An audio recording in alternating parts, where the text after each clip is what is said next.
Good morning, everybody. Welcome to today's vlog on River Plate. Te meto un... No, ¿cómo era? Para semicrar manga. Eso no vaya a bajar. Flipping hell.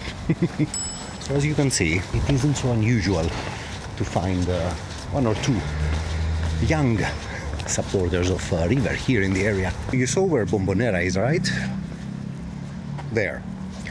Straight down this road is actually the old stadium of River Plate. Basically the first stadium of River Plate. In the Boca Juniors episode, I mentioned that River Plate decided to leave the area because they were too posh for it. This was a joke. River Plate are posh, but it was not the reason that they decided to leave. Alright, what are you telling me, man? So according to the maps, this is the old River Plate stadium. It's not a stadium anymore, but this is the building, this is the location. And there is also no sign of anything on Google Maps. It says Primera Cancha de River, so it says that it's the first River Plate stadium. And also it doesn't look interesting at all. It doesn't have anything pointing to the fact. So River Plate, their name comes from the inscriptions on the boxes from basically the ships bringing goods from the United Kingdom, and on the boxes were the words River Plate, meaning Rio de la Plata. So we know what happened to it. Look at it. It became a silo, basically storage.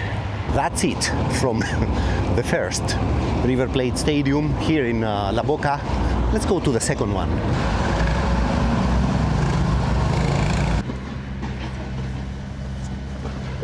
Well, hello again. We have been teleported to Palermo, I guess. Is this Palermo? Is this Recoleta? In the border of these two areas. Here was the second stadium of River Plate. This is Park of the Oriental Republic of Uruguay. This is its name. So yeah, this was, until the late 30s, the place where River Plate had their second ground. River left La Boca because of space. I mean, the more popular they became, the more space was needed.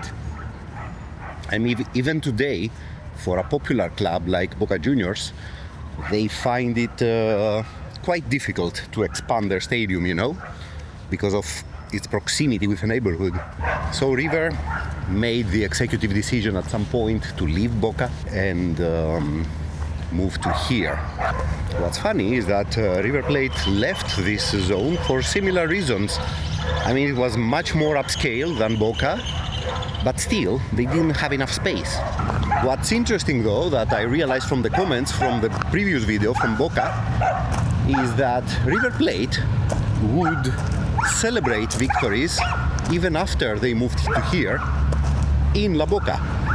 Now, this doesn't happen anymore, of course, but back then it happened. I have a lot of doggos barking at each other. Let's see who this gentleman on the horse is. Mr. O'Higgins. O'Higgins was also part of José de San Martín, Army of the Andes. So River stayed here until the late 30s, when they made their final move to El Barrio de Núñez, which is a much, or was back then, a much bigger area where they could build, finally, their big stadium, the Monumental, which is now called Más Monumental. It became more monumental. That's the short story of the two stadiums of River Plate. We will now transport, Star Trek style, to the normal flow of the video, where we will wander around like we always do at River Plate's Barrio. See you there. Bye-bye for now. Good morning, everybody. Buen dia. We are at the suburb of Belgrano. Or is it Núñez? This area is the area of River Plate. The stadium is some 20 minutes on foot that way. And today we have the game River Plate against San Lorenzo. San Lorenzo, our adopted Argentine team. So we have to be extra careful. Now, the other day I went to the stadium tour of River Plate, but one thing I noticed from that visit to the area is, first of all, it's obviously posh, and second of all, you don't see much of this. This is street art from this Chinese restaurant. The Chinatown is around the corner. You don't see much street art of River Plate, you know, this is their area, right? You don't see anything. So the only street art that I'm observing is actually this one from the Barrio Chino. So far, everywhere we went, there was a representation in the neighborhood of the team, you know? So yeah, I couldn't find any prominent signs of, you know, flipping hell, you are entering River Plate area, fuck off, something like that, you know? The only relevant to river thing that I see are the diagonal stripes on the pillars of the train rails here. And look at this prick here, man.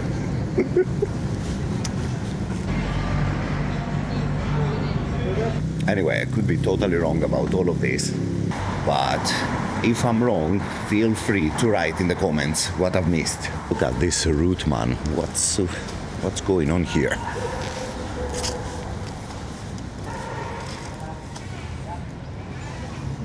Let's go back to the Mas Monumental to see how they are preparing for tonight's game.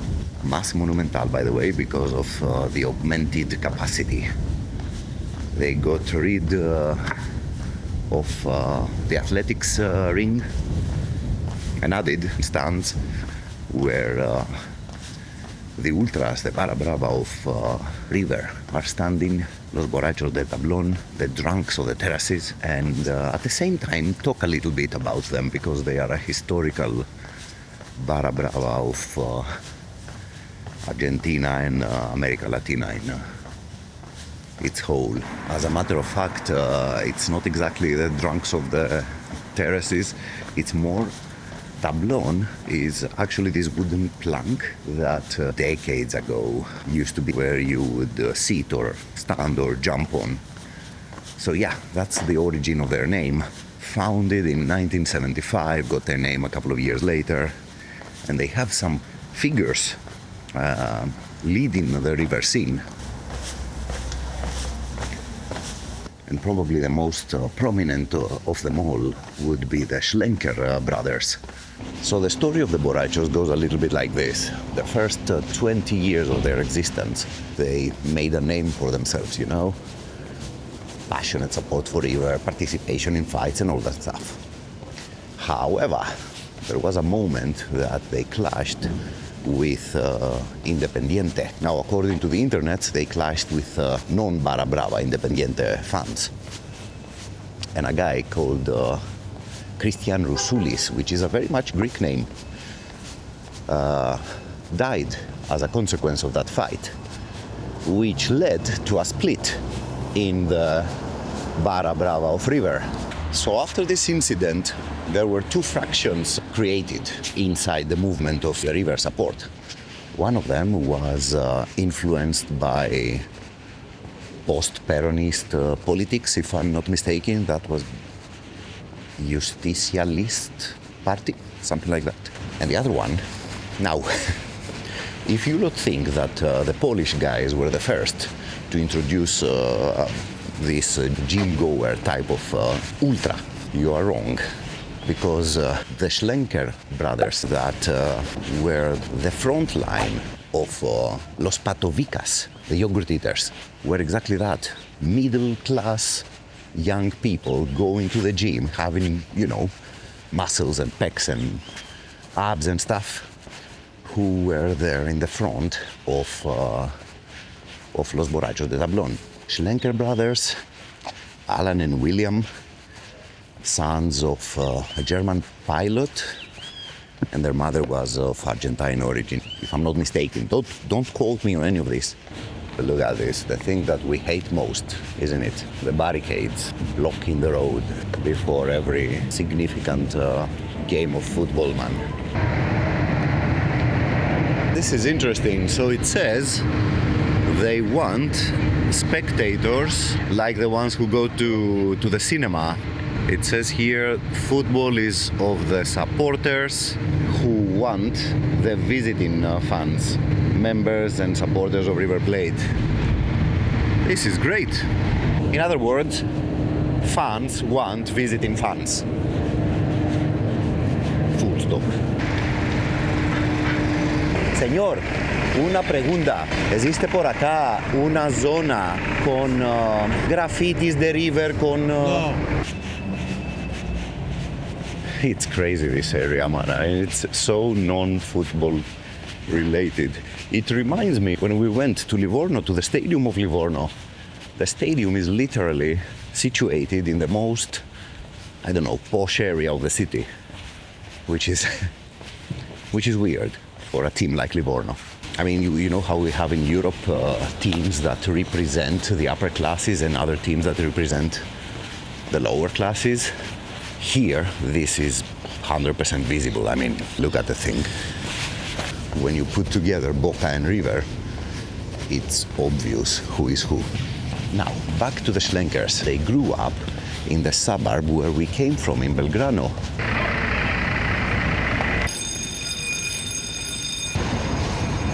They managed to create a powerhouse in the world of Latin American ultra groups. Another interesting fact is that they actually had very good relations with players. For example, when Argentina was playing in Germany during the 2006, was it? World Cup. All the barra bravas of the other teams were forced to face the bureaucracy of the thing, you know? While Los Borrachos, I mean, the leader group has allegedly stayed at the house of Demichelis in Munich. You see, we have tennis courts here. You don't see that in Boca. The brothers were accused of stuff. If I'm not mistaken, right now they are in jail. Plus, the theme of internal conflict. They had fights between each other. And here we are in the mid-2000s when Los Borrachos got into a conflict with the River Plate president Aguilar. Schlenker accuses Aguilar of basically framing him into these murder charges against another supporter called Acro.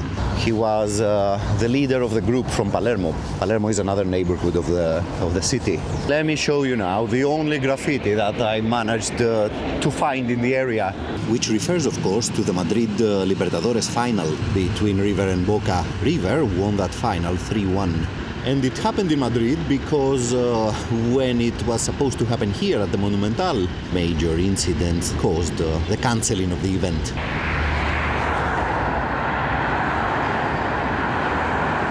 As for their relationship with Boca, well, there's not much to talk about here. Absolute hatred. Where do I begin? Football games that end up 2-0 in favor of one of them, and then two rival fans murdered, so it becomes 2-2. And there is this infamous incident. It was the final of the league in 2002. Now, Boca won 4-0. Game was abandoned.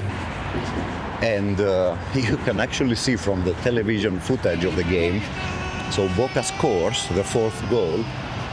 The player who scored goes and kisses the linesman. And in the background, there are the two Barra Bravas fighting each other. I mean, it doesn't get more Argentina than that, man. And the whole thing started because some of the River Plate managed to steal some flags from Boca. And it's interesting because you have the leaders, the actual leaders of the two Barra Bravas fighting. each other, Rafa, Deseo and Alan Schlenker. Let me show you this, man. I mean, this is probably the one thing that you don't expect to see here in the River Plate area. Look at this. Sheep. River, by the way, has a university, the UBA, the University of Buenos Aires complex, right next to the stadium. They also have an airport very close to the stadium. And you see planes flying over all the time, man.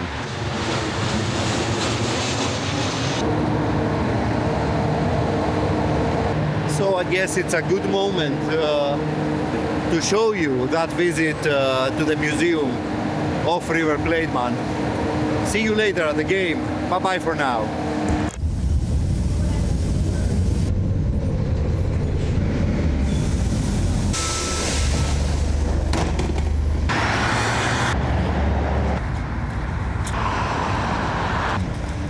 Look at it. It's big, man. This one is big. Can you believe that the thing fits 30,000 more people than the Bombonera? It's wild. And once again, one of these cars that you wouldn't want to be in back in the 70s. Here we have Luzern, we have Hamburg, Bari. Buenas. Hola. ¿De dónde viene, amigo? De Grecia. De Grecia. De Olympiacos. No. Santorini. AEK. AEK Atenas. Sí. It's amazing how all of them are Italian names, man.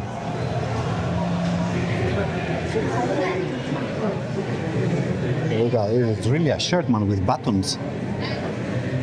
This is a Bombonera, I guess, a River player flying.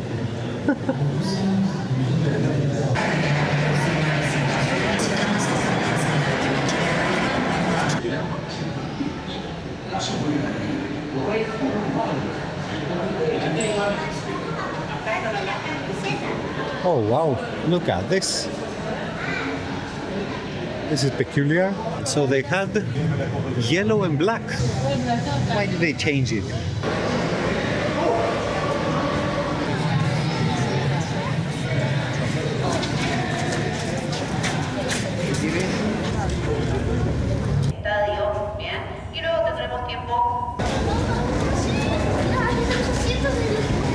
What's funny is that they don't give any explanation in English, man.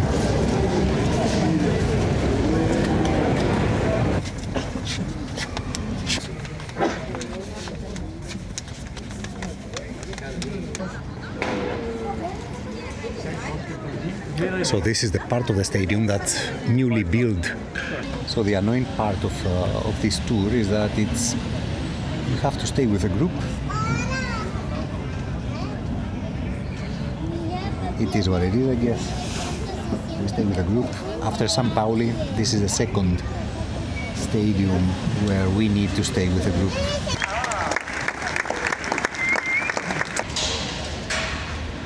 What an interesting thing, man. So this whole part over there and around was for athletics. So in order to raise the capacity of the stadium, they had to lower the pitch by some meters.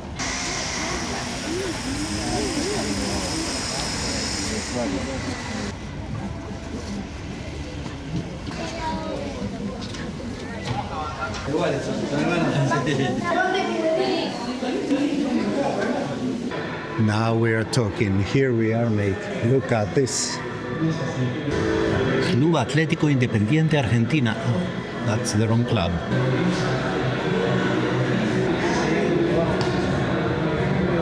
Right, so we are out. Bloody hell, that stadium tour was horrible, man. I mean, all teams in the world should leave visitors do it by themselves. I mean, it doesn't make sense to pack everybody as a group. The whole magic of the thing gets eliminated immediately if you do that. Anyway, that's my opinion. By the way, do you remember from the Torino video, River was one of the teams that helped Toro after the Superga accident which has caused a friendship between them. So yeah, Toro and River are very close, despite an entire ocean between them. Right, so there's nothing here actually. So let's get going. See you later at the game. Bye-bye for now. What a machine, man. Look at this. Look at that chain. Alright, so here we are, as incognito as possible.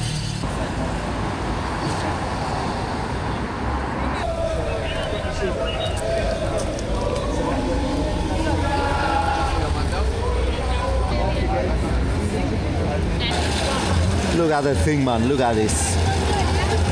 Okay, let's get into it.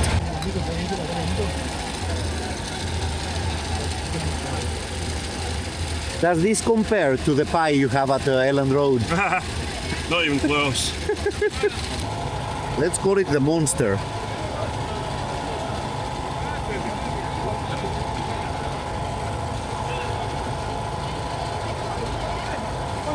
Boy, let me tell you, food in Argentina is massive. And it's not only this, right? It's everything. If you go to a restaurant and order, I don't know,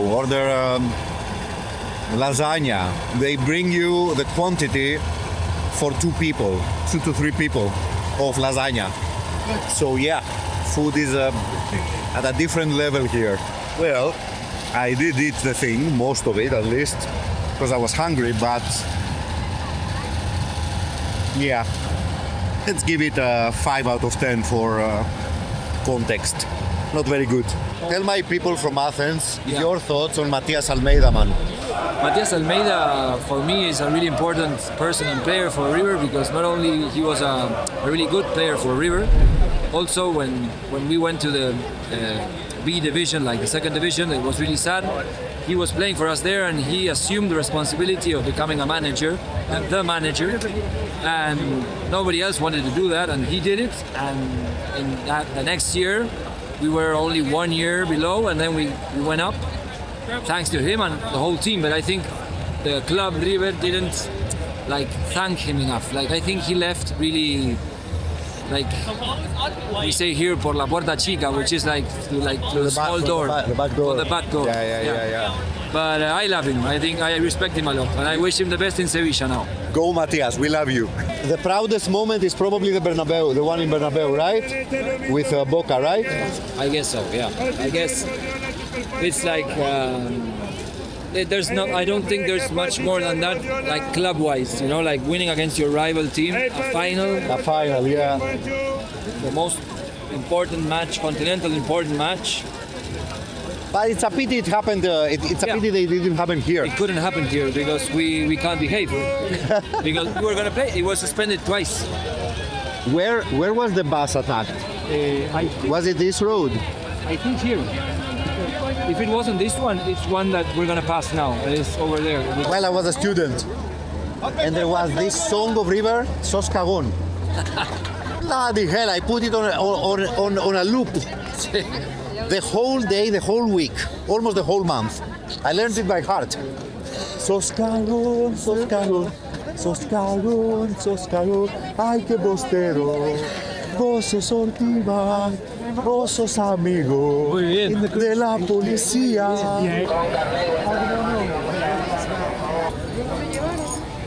So River has face recognition. Can you believe that?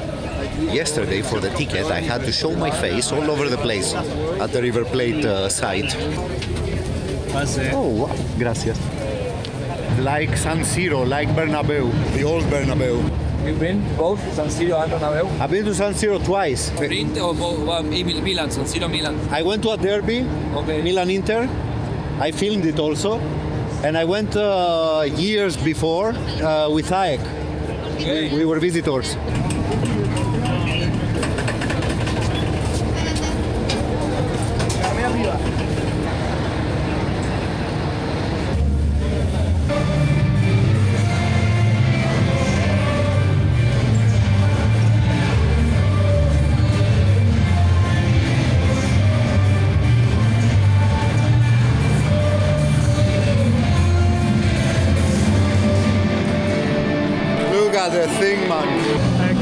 so excellent.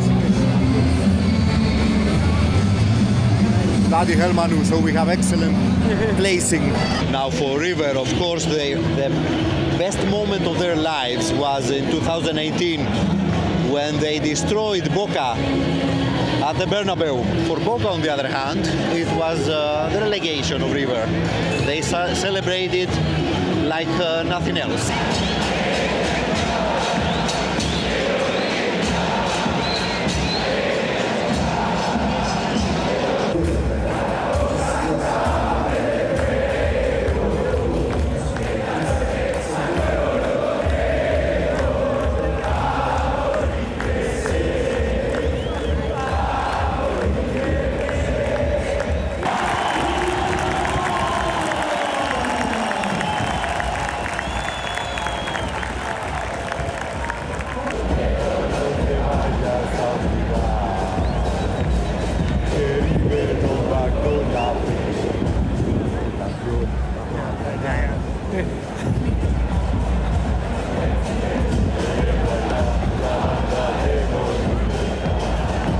We know our songs, mate, we do.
telling you, man, we got the result, unbelievable. River crowd was brilliant. San Lorenzo basically destroyed the game, but, you know, it's a point. Flipping hell. Absolutely phenomenal atmosphere, though. Anyway, bye-bye for now.